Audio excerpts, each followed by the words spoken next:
Hello students, आपका स्वागत है आपका अपने चैनल पाठशाला बाय करियर क्राफ्टर्स पे। तो आज हम लोग सोशल साइंस का सेट नंबर 6 डिस्कस करने वाले देखने वाले। इसमें 20 मोस्ट इंपॉर्टेंट प्रश्न है। इस सभी क्वेश्चन को हम लोग देखेंगे।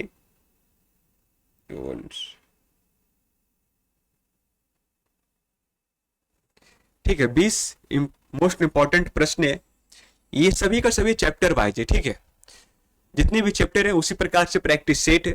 ये आज हम लोग ज्योग्राफी इकोनॉमिक्स का फर्स्ट चैप्टर देखेंगे। ठीक है, इसमें जिसका 20 इंपॉर्टेंट क्वेश्चन है। इसके पहले हमने 5 हो चुका है, नहीं देखें तो उस सेट को जाकर देखिए। सिविक्स का वो सेट था। ठीक है, तो आज हम लोग शुरू करते हैं जो इकोनॉमिक्स का। तो आज का सबसे पहला नंबर हमारा क्वेश्चन है, उद्योग को किस क्षेत्र में सम्मिलित किया जाता है। अगर हमारा जो उद्योग है, ठीक है, उसको किस क्षेत्र में सम्मिलित किया जाता है। तो उद्योग को हम लोग द्वितीय क्षेत्र में शामिल करते हैं। किस क्षेत्र में? द्वितीय क्षेत्र में। ठीक है, ये सब आप लोग पढ़े हुए होंगे बुक में, है ना, या फिर रिवीजन क्लास चलेगा वहां, उस समय भी आप इसको पढ़ सकते हैं, रिवीजन कर सकते हैं। तो उद्योग को किस क्षेत्र में शामिल करते हैं? तो द्वितीय क्षेत्र में। और प्राथमिक क्षेत्र में क्या होता है? तो कृषि होता है। क्या है? होता है कृषि होता है। और तृतीय क्षेत्र में क्या होता है? जो सेवा क्षेत्र होता है ना, स्कूल, बैंक, कॉलेज, हॉस्पिटल, ठीक है, ये सब। और उद्योग क्षेत्र को द्वितीय क्षेत्र में शामिल करते हैं। नेक्स्ट है, मिश्रित अर्थव्यवस्था का अर्थ है। मिश्रित अर्थव्यवस्था मीन्स हो गया इसमें सारा किसी प्रकार का उद्योग इसमें शामिल हो, सभी प्रकार का। ठीक है, सभी लोगों का सहभागिता हो, चाहे प्राथमिक कह सकते हैं, समुदाय हो, प्राथमिक हो, सभी प्रकार का है। ठीक है, पूंजीवाद हो, समाजवाद हो, है ना, सब। औद्योगिक विकास में विदेशों का सहयोग, सार्वजनिक तथा निजी क्षेत्र का अस्तित्व, बृहत एवं कुटीर उद्योग का सह अस्तित्व, उपयुक्त में से कोई नहीं। तो मिश्रित अर्थव्यवस्था में दोनों होता है। दोनों कहने का अर्थ मतलब पूंजीवाद और समाजवाद, दोनों अर्थव्यवस्था। तो इसमें दोनों का दोनों मिश्रित में शामिल होता है। तो इसलिए इसका ऑप्शन नंबर क्या हो जाएगा? डी। ठीक, ऑप्शन नंबर डी, क्योंकि इसमें पूंजीवाद और समाजवाद दोनों के दोनों शामिल होते हैं। ठीक है, चलिए नेक्स्ट है, भारत के कितने प्रतिशत लोग रोजगार की दृष्टि से प्राथमिक क्षेत्र पर निर्भर हैं। कह रहा भारत के कितने प्रतिशत लोग, ठीक है, कह रहा वो कृषि क्षेत्र, वही ना, प्राथमिक क्षेत्र मीन्स क्या हुआ? कृषि क्षेत्र, मानी कृषि से आधारित रोजगार, उस पर निर्भर है। तो कितने परसेंट? तो 61%। ऑप्शन नंबर इसका क्या हो जाएगा? डी, है ना, ऑप्शन नंबर इसका डी हो जाएगा। ठीक है, चलिए नेक्स्ट है कि भारत की राष्ट्रीय आय में सबसे कम योगदान किस क्षेत्र का है। सबसे कम योगदान किस क्षेत्र का है? देखिए, इसमें देखा जाए तृतीय का सबसे ज्यादा, द्वितीय का उससे कम, और द्वितीय का सबसे कम, तीनों में। ठीक है, और जब भारत आजाद नहीं हुआ तो उससे पहले बात करें तो प्राथमिक क्षेत्र का योगदान सबसे ज्यादा था, लेकिन धीरे धीरे क्या हो गया? घटते चला गया, है ना। तो अब सबसे ज्यादा किसका, सबसे ज्यादा योगदान किस क्षेत्र का है? तो तृतीय क्षेत्र का, है ना, सेवा क्षेत्र का। ऑप्शन नंबर इसका ए हो जाएगा सही आंसर। ठीक है, चलिए नेक्स्ट है, प्राथमिक क्षेत्र में सम्मिलित आर्थिक गतिविधि है। कह रहा जो प्राथमिक क्षेत्र है उसका जो गतिविधि है वो कौन कौन सी शामिल होता है प्राथमिक क्षेत्र में? ठीक, कौन कौन सा गतिविधि? ए है मत्स्य, बी कृषि, सी डेयरी, उपयुक्त सभी।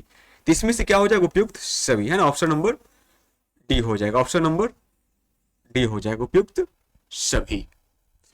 ठीक है, प्राथमिक क्षेत्र में कौन कौन सा आर्थिक गतिविधि शामिल है? तो मत्स्य पालन, मछली पालन जिसको बोलते हैं, दुग्ध उत्पादन, कृषि, डेयरी, है ना, सब का सब इसमें शामिल है।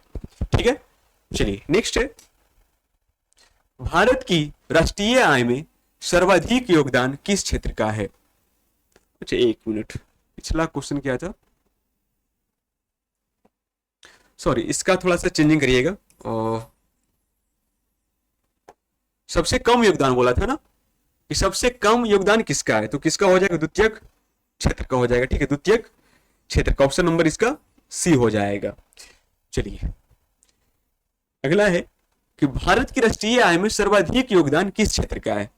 तो सबसे ज्यादा किस क्षेत्र का योगदान है? तो तृतीयक क्षेत्र का। तो ऑप्शन नंबर इसका ए हो जाएगा सही आंसर। ठीक है, 6 का ऑप्शन नंबर ए सही होगा। नेक्स्ट है, अर्थव्यवस्थाओं के मुख्य प्रकार हैं। अर्थव्यवस्था के मुख्य प्रकार कितने हैं? तो 3 प्रकार के होते हैं, पूंजीवाद, समाजवाद और मिश्रित। ठीक है, तो इसका ऑप्शन नंबर कितना? डी हो जाएगा 3, है ना। ऑप्शन नंबर इसका डी करेक्ट आंसर है। नेक्स्ट है, विकास को मापने हेतु कि आय के अतिरिक्त अन्य कौन सा मापदंड है? विकास को मापने के लिए हम लोग जो जो कहता है ह्यूमन इंडेक्स डेवलपमेंट रिपोर्ट जो करते हैं, उसका विकास स्थिति का रिपोर्ट किस पे कैसे जारी करते हैं ना, किस आधार पर बनाते हैं? तो उसमें कहता है आय पर, साक्षरता दर पर, स्वास्थ्य पर या फिर उपयुक्त सभी। जो HDI होता है, ह्यूमन डेवलपमेंट इंडेक्स, ठीक है, ये जो बनता है वो तीनों पर बनता है। ठीक है, प्रति व्यक्ति आय, साक्षरता दर और स्वास्थ्य पर। ठीक है, जो ह्यूमन डेवलपमेंट इंडेक्स है वही करा विकास को मापने हेतु अन्य कौन सा मापदंड है, इसमें तीनों को देखा जाता है। ठीक है, तभी जाकर HDI का हम लोग इंडेक्स बनाते हैं। ठीक है, HDI का उपयुक्त सभी हो जाएगा इसमें। ठीक है, 9 है, निम्नांकित में से किस राज्य को एक पिछड़ा राज्य कहा जाता है? पिछड़ा राज्य निम्न में से किसे कहा जाता है? ए है गुजरात, बी है बिहार, सी है पंजाब, डी है इनमें से कोई नहीं। ऐसे देखा जाए तो सबसे पिछड़ा राज्य हमारा बिहार है ना। Option number B. और बिहार के पिछड़ने के कई रीजंस, ठीक है, कई कारण है बिहार के पिछड़ने का। यहाँ उद्योग नहीं है। ठीक है, जितने भी उद्योग थे, जब झारखंड अलग हुआ तो झारखंड में चला गया। खनिज भी थे, कोयला भंडार, अवरक भंडार, वो सब का सब कहाँ चला गया? झारखंड में चला गया। तो हमारे पास कुछ नहीं बचा। बचा तो सिर्फ क्या? बालू, है ना। तो यहाँ उद्योग भी नहीं है। यहाँ आए दिन बाढ़, सुखाड़, ये सबसे कह सकते हैं उसको सामना करना पड़ता है। तो इसी के कारण बिहार एक पिछड़ा राज्य में आता है। ठीक है, चलिए क्वेश्चन नंबर 10 से, इनमें से कौन से देश में समाजवादी अर्थव्यवस्था है? कह रहा है समाजवादी अर्थव्यवस्था निम्न में से कौन से देश में है? तो इसमें बोलेगा तो समाजवादी राज्य व्यवस्था किसमें है? तो अर्थव्यवस्था रूस में, है ना। Option number A. ठीक है, समाजवादी अर्थव्यवस्था किसमें है? तो रूस में है। ठीक है, चलिए अगला है, भारत में योजना आयोग का गठन कब किया गया था? किसका? तो योजना आयोग का गठन कब किया गया था? तो योजना आयोग का गठन 15 मार्च 1950 ईस्वी को हुआ था। ठीक है, योजना आयोग का जो गठन हुआ था कब हुआ था? 15 मार्च 1950 को। इसके जो अध्यक्ष होते हैं योजना आयोग के, वो भारत के प्राइम मिनिस्टर, प्रधानमंत्री होते हैं। ठीक है, और योजना आयोग को 2014 में भंग कर दिया गया था। ठीक है, 2014 में भंग किया गया। ठीक है, और उसी के स्थान पर 2015 में नीति आयोग बना। क्या बना? नीति आयोग बना। किसके जगह पे? तो योजना आयोग के जगह पे। ठीक है, इतना पॉइंट को याद रखना है। चलिए नेक्स्ट, भारत में नीति आयोग की स्थापना कब हुई थी? भारत में नीति आयोग की स्थापना कब हुई थी? तो नीति आयोग का स्थापना कब? 2015 में। ठीक है, कब हुआ? 2015 में नीति आयोग का गठन हुआ था। किसके स्थान पर? तो योजना आयोग के स्थान पे। चलिए नेक्स्ट है, इनमें कौन से देश में मिश्रित अर्थव्यवस्था है? करा इनमें कौन से देश में मिश्रित अर्थव्यवस्था है? तो मिश्रित अर्थव्यवस्था कहाँ है? तो भारत में, है ना। भारत में कौन सी अर्थव्यवस्था? तो मिश्रित अर्थव्यवस्था है। ऑप्शन नंबर इसका सी सही हो जाएगा। 14 है, भारत में आर्थिक विकास का श्रेय डैश डैश को दिया जा सकता है। इसका आप लोग कमेंट में आंसर दीजिए, किसका आंसर क्या होगा।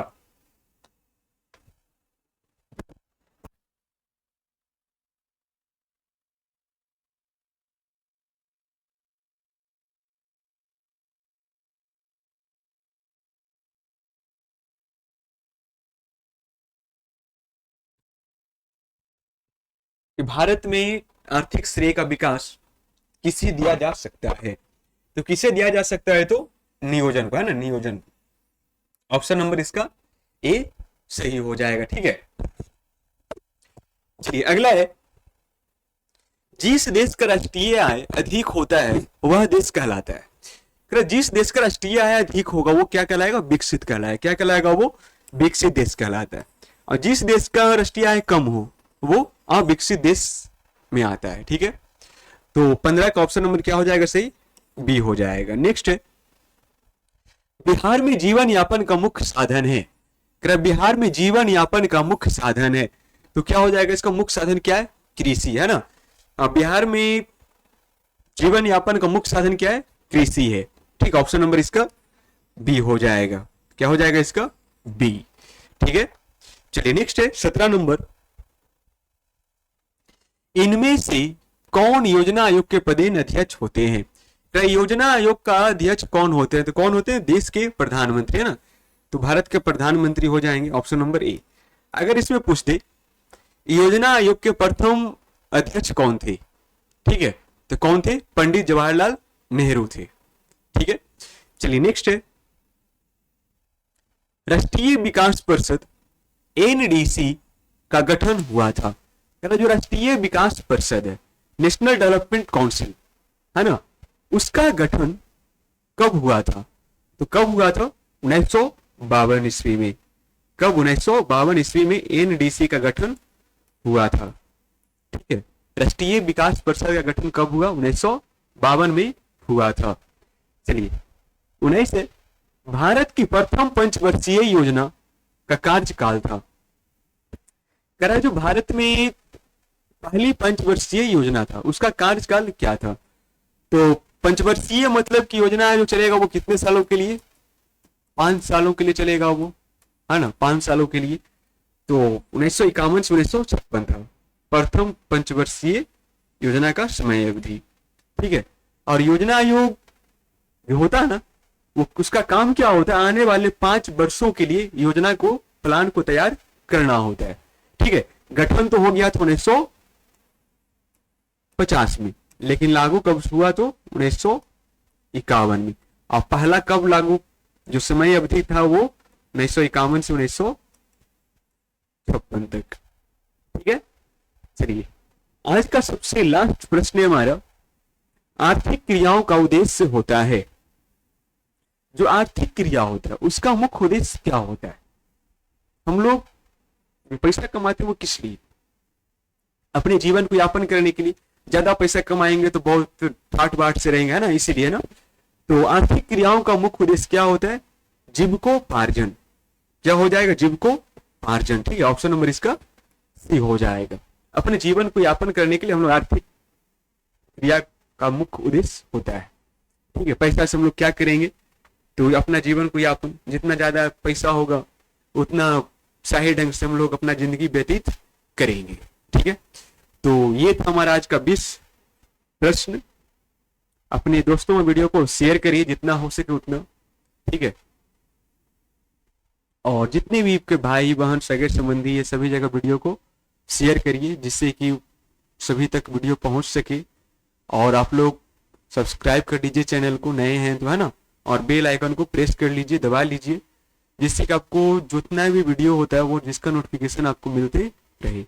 हम लोग पूरी तरह से सभी सब्जेक्ट का ऑब्जेक्टिव, सब्जेक्टिव, रिवीजन क्लास सारा कुछ करेंगे। ठीक है, तो आप लोग का सिर्फ चाहिए तो सपोर्ट, आप लोग सपोर्ट जरूर करिए। ठीक है, और ये तो हमारा एक ऐप है जिसमें आपको ये सारा कुछ मिलने वाला है। ठीक है, हमारे ऐप का लिंक आपको डिस्क्रिप्शन बॉक्स में मिल जाएगा, जिसका सब्सक्रिप्शन जो है ना मात्र 9 रुपया से शुरू होता है, और ये सब का लाभ आप लोग ले सकते हैं। ठीक है, सब्सक्रिप्शन लेकर। बाकी नोट्स आपको पढ़ना है तो फ्री ऑफ कॉस्ट अवेलेबल है ऐप पे। ठीक है, वो भी बेहतरीन भाषा में, बेहतरीन ढंग से। और ये सब ज्यादा चाहिए तो आपको सब्सक्रिप्शन तो लेना ही पड़ेगा। ठीक है, बाकी मिलते हैं हम लोग नेक्स्ट वीडियो में।